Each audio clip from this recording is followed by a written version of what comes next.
Hello and welcome back. It is great to have you join with us again. We are continuing to do our series from cover to cover as we walk through every book of the Bible. And today we're going to be looking at the book of Proverbs, and I've entitled today's talk, The Beginning of Wisdom. I want to share with you an article. It's called Wise Insights, and the author says, reasonable, intelligent, smart people can make dumb decisions. Why is that? Well, one problem with decision making is that the facts upon which we make our decisions are subtly distorted. And we can distort facts that aid us in decision making in so many different ways. We might look at the situation through a warped lens and make decisions based on what we see through a warped lens. And this leads to a distortion of facts. And this is called a cognitive bias. Cognitive biases impact how we see life. And the unseen distortions impact us in so many different ways. We have a warped perception sometimes of ourselves. We may have a warped perception of other people. We may have a warped perception of the facts that we're making a decision about. We may have perceptions from our past that affect us, perceptions of the future that affect us, and we may make decisions while looking through a distorted lens, and that's what makes us make bad decisions or dumb decisions. We have all made bad decisions. I can think of countless situations in my own life when I've made decisions that were terrible. They were bad decisions. They were bad mistakes. And oftentimes, we can have this cognitive bias that we think something is a good idea, or we have a cognitive bias that we would think that everything's going to work out fine, and we may not see things as they really, really are.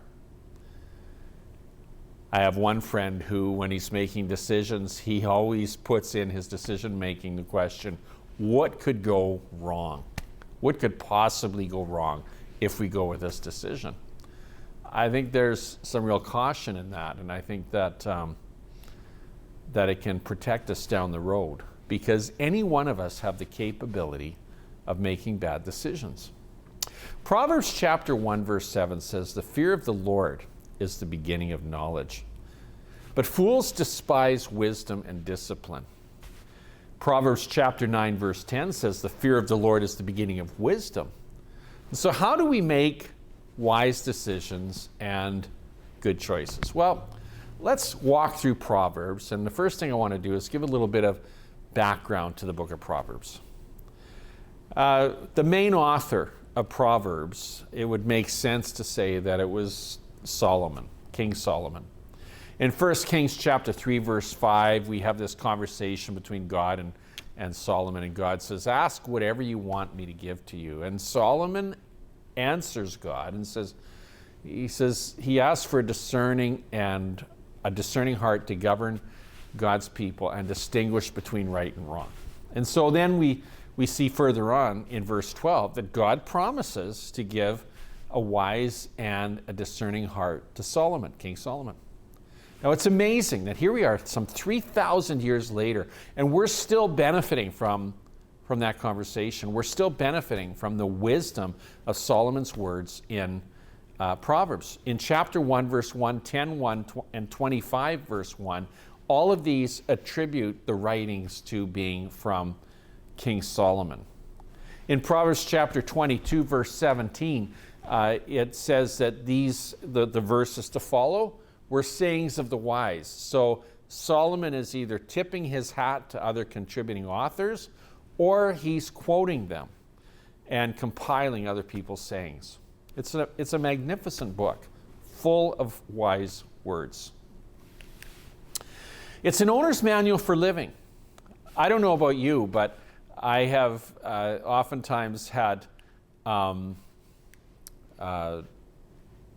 vehicles where I've been trying to figure things out, or maybe you brought something home from the store and you're going through the instructions on how to build it, and sometimes it works out and sometimes it's even more confusing, and you end up just kind of throwing the instructions aside and storing it with the extra screws that you didn't need to use. Yeah, sometimes that happens. But the Bible, and particularly Proverbs, is like an owner's manual on how we should live our lives, how we should make decisions, and on the choices that we would make. You know, there's all kinds of books, podcasts, TV talk shows, and teachings that are full of advice, and a lot of it is bad advice that confuse people, frustrate people, and can even ruin their lives if they followed it.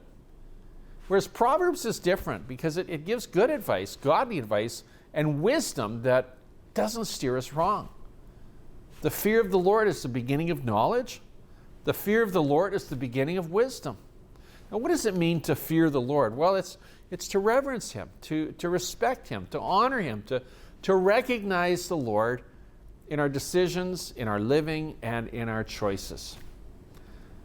And it's learning to trust Him when we're making those decisions, because His teaching will oftentimes go counter to the world's way, and trusting Him with the results of that, because you're going to go against what everybody else is going sometimes when you look to God for His wisdom. It brings us to a point of recognizing God's authority over every aspect of our lives.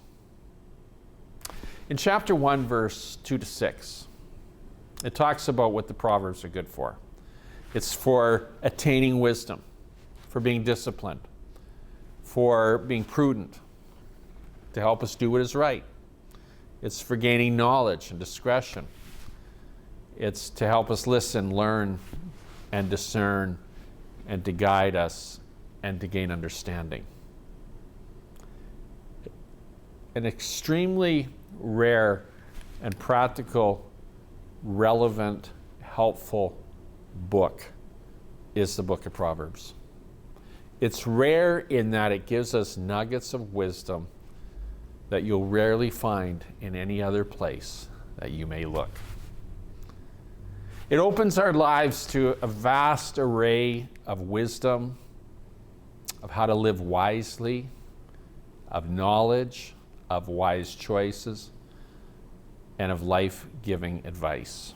Charles Swindoll writes about the book of Proverbs. He says, while other books of the Bible articulate profound theological truths and lengthy narratives of triumph and failure, or prophetic preaching to disobedient people, Proverbs concerns itself completely with instructing people in the path of wisdom. And it does so by offering all kinds of different principles for living. You know, a lot of people could save marriages if they would have read Proverbs and seen what it had to say about cheating on your spouse.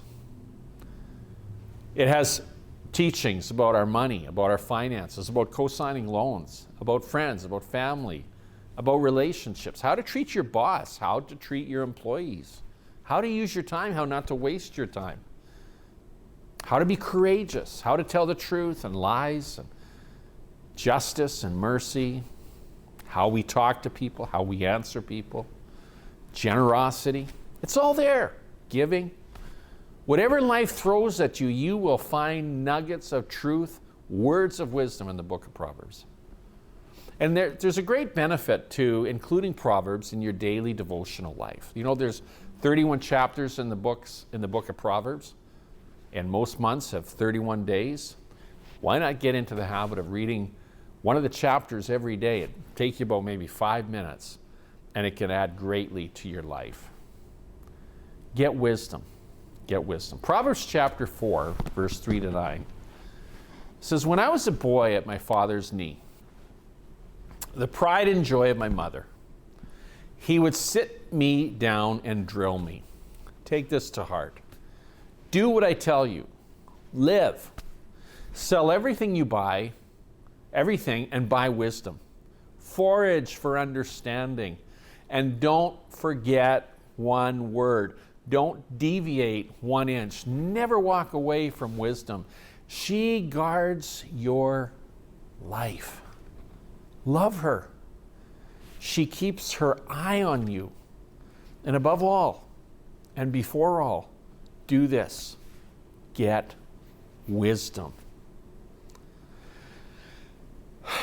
Write this at the top of your list. Get wisdom. Get understanding.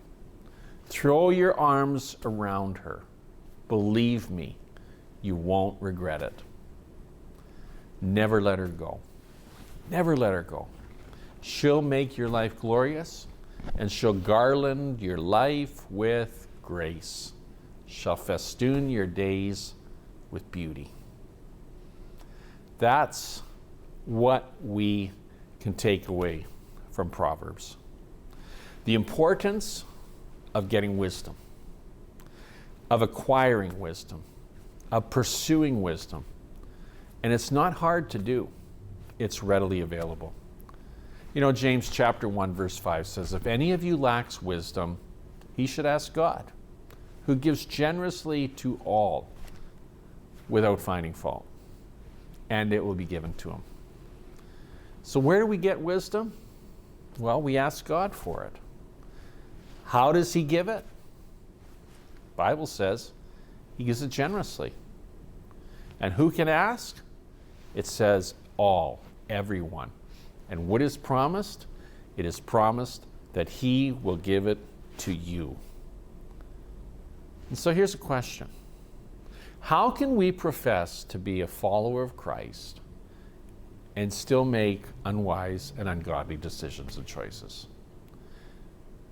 How can we do better at making life decisions that are based on godly wisdom? How can we take godly wisdom and apply them to our workplace, to our businesses, to our relationships? How do I counteract the pre-existing cognitive biases that have so often in the past affected my decision making? It's by pursuing wisdom. It's by pursuing godly wisdom. And one of the ways that we can do that is dig into Proverbs and read it and ask the Lord to apply it to your heart. And as James says in chapter 1, verse 22, don't just listen to the word and so deceive yourselves. Do what it says. So what do? Where do we start? We start with Proverbs. And I just want to end with this one little word here. I remember a number of years ago meeting someone. He was a union boss. I'm not going to say where or what union. But he had probably thousands of people, at least hundreds of people that he was responsible for. He did not profess to be a follower of Christ, but he valued the book of Proverbs. And he told his wife that he read Proverbs all the time. And when he went into negotiations and on contracts and disputes and different things like that, he was constantly able to draw from the wisdom of the book of Proverbs, and it gave him an edge. And it gave him the answers he needed. When he was pondering decisions, he would go through the book of Proverbs, and he would find answers that he needed in his work, in his leadership as a union boss. And so whatever discipline you are in, no matter what you are doing in life, if you're raising kids, if you're a young person looking to the future, if you are an employee, if you're an employer, if you're a student, if you're a teacher, the book of Proverbs has something to offer all of us.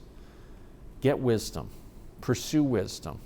The beginning of wisdom is the fear of the Lord. and trust the Lord as he applies wisdom to your heart. God bless you. Thank you for joining us, and we look forward to seeing you again this coming Sunday as we go through the book of Ecclesiastes. We'll see you later. Well, that was a great message on a great book. We love the book of Proverbs. There's so much wisdom that is so timeless in that, and we just hope that that helped you today. Before we go, though, I just want to say that we appreciate you and we would love to connect with you. So if you don't have a church and you're looking to get connected to one, we're based in Winnipeg. But even if you're not in Winnipeg with us, you can still get connected to us through our website, clcwinnipeg.ca. You can follow us on Facebook or YouTube, where you can get all of our services and any other updates that we're posting. And we would just love to connect with you. So everything you need to know is our website, clcwinnipeg.ca. And we hope to hear from you, and we hope that you will join us next week. God bless you.